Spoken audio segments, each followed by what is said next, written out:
ರಾಮಾಯಣವನ್ನು. ಮಾರ್ಗನ್ ಅನ್ನುವಂಥ ಒಬ್ಬ ಮೊಟ್ಟ ಮೊದಲ ಬಾರಿಗೆ ಜಗತ್ತಿನಲ್ಲಿ ಸಂಸ್ಕೃತಿಗೆ ಒಂದು ವಿಕಾಸ ಇದೆ ಎನ್ನುವ ಒಂದು ತತ್ವವನ್ನ ಸಿದ್ಧಾಂತವನ್ನು ಮಂಡಿಸಿದವನು ಏಷಿಯನ್ ಸೊಸೈಟಿ ಅನ್ನೋ ಪುಸ್ತಕದ ಮುಖಾಂತರವಾಗಿ ಮಾರ್ಗನ್. ಅವನು 3 ಹಂತಗಳನ್ನು ಹೇಳ್ತಾನೆ ಸಂಸ್ಕೃತಿ ವಿಕಾಸದಲ್ಲಿ.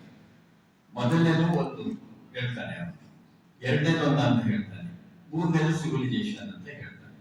ಸೊ ಈ 3 ಹಂತ ಇದೆಯಲ್ಲ, 3 ಹಂತಗಳನ್ನ ನೀವು ಗಮನಿಸಿದರೆ ಆ 3 ಹಂತಗಳನ್ನು ನೀವು ರಾಮಾಯಣಕ್ಕೆ ಅನ್ವಯಿಸಲು ಸಾಧ್ಯ. ಅಲ್ಲಿ ರಾಮಾಯಣದ ಒಳಗಡೆ ವಾನರರಿದ್ದಾರೆ, ವಾನರ ಸಂಸ್ಕೃತಿ ಇದೆ.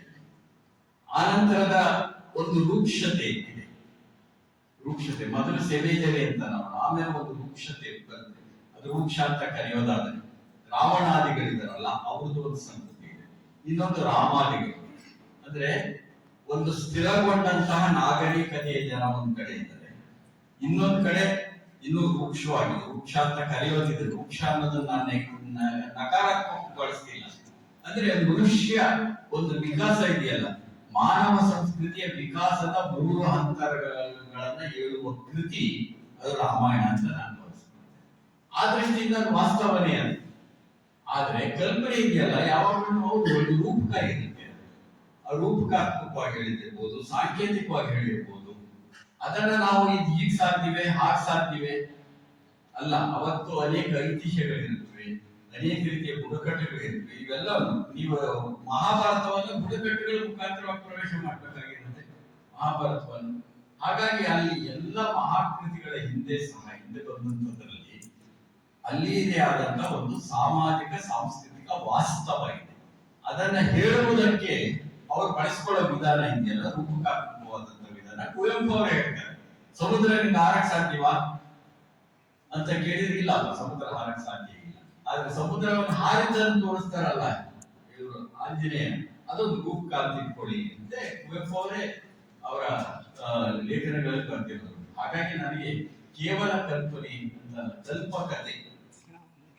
ಕಲ್ಪಕತೆ ನಿಜ, ಆದ್ರೆ ಅದರೊಳಗಡೆ ಒಂದು ವಾಸ್ತವ ಇದ್ದೇ ಇರುತ್ತೆ. ವಾಸ್ತವ ಇಲ್ಲದೆ ಇದ್ದಿದ್ರೆ ಅದು ಇಷ್ಟು ವರ್ಷ ಜೀವಂತ ಉಳಿತಿರ್ಲಿಲ್ಲ. ಅದರ ಅಪವ್ಯಾಖ್ಯಾನಗಳು ಬಂದಿವೆ, ಅದು ಬೇರೆ ವಿಷಯ. ನಾನು ಕೆಲವು ಸಾರಿ ಒಂದು ಮಾತಾಗಿ ಹೇಳೋದುಂಟು, ನಮ್ಮ ಮಹಾಕಾವ್ಯಗಳ ಬಗ್ಗೆ ಏನಾಗಿದೆ ಅಂತಂದ್ರೆ 2 ತರ ವಿಮರ್ಶೆ ಬಂದಿದೆ.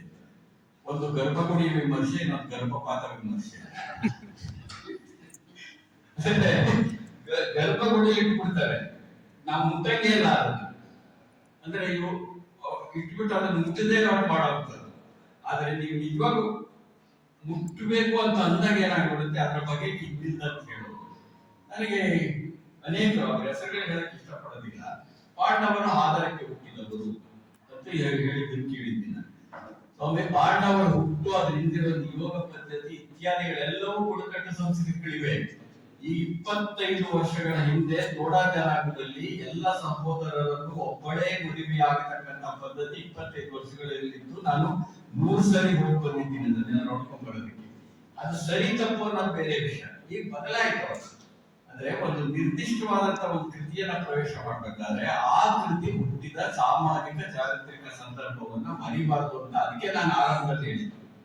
ಅದರ ಹಿನ್ನೆಲೆ ಒಳಗಡೆ ನೀವು ನೋಡೋದಾದ್ರೆ ಅವುಗಳನ್ನ ಬೇರೆ ರೀತಿ ವ್ಯಾಖ್ಯಾನ ಮಾಡಕ್ ಸಾಧ್ಯ ಇದೆ, ಬೇರೆ ಬೇರೆ ಜ್ಞಾನಶಕ್ತಿಗಳ ಮುಖಾಂತರವಾಗಿ ಪ್ರವೇಶ ಮಾಡಕ್ ಸಾಧ್ಯ ಇದೆ. ಹಾಗಾಗಿ ಗೌರವ ಕೊಡ್ಬೇಕು. ಏನಾಗ್ತಿದೆ ಅಂತಂದ್ರೆ ನಮಗೆ ಮಹಾಭಾರತದ ಕೃಷ್ಣ ಬೇಕು, ವ್ಯಾಸ ಬೇಡ. ರಾಮಾಯಣದ ರಾಮ ಬೇಕು, ವಾಲ್ಮೀಕಿ ಬೇಡ. ಈ ಸ್ಥಿತಿ ಬಂದು ಕೂತಿದ್ದೀವಿ. ಈಗಲೂ ಕೂಡ ಉತ್ತರ ಭಾರತದಲ್ಲಿ ಪಾಂಡವರ ಕೂಡ ಇದೆ. ಒಂದು ಮನೆತನಕ್ಕೆ ಗಂಡ 4-5 ಜನ ಇದ್ದು ಹಿರಿಯರಾದ ಒಬ್ಬನಿಗೆ ಮಾತ್ರ ಮದುವೆ. ಆ ತರದ ಕೆಲವು ಬುಡಕಟ್ಟು ಜನ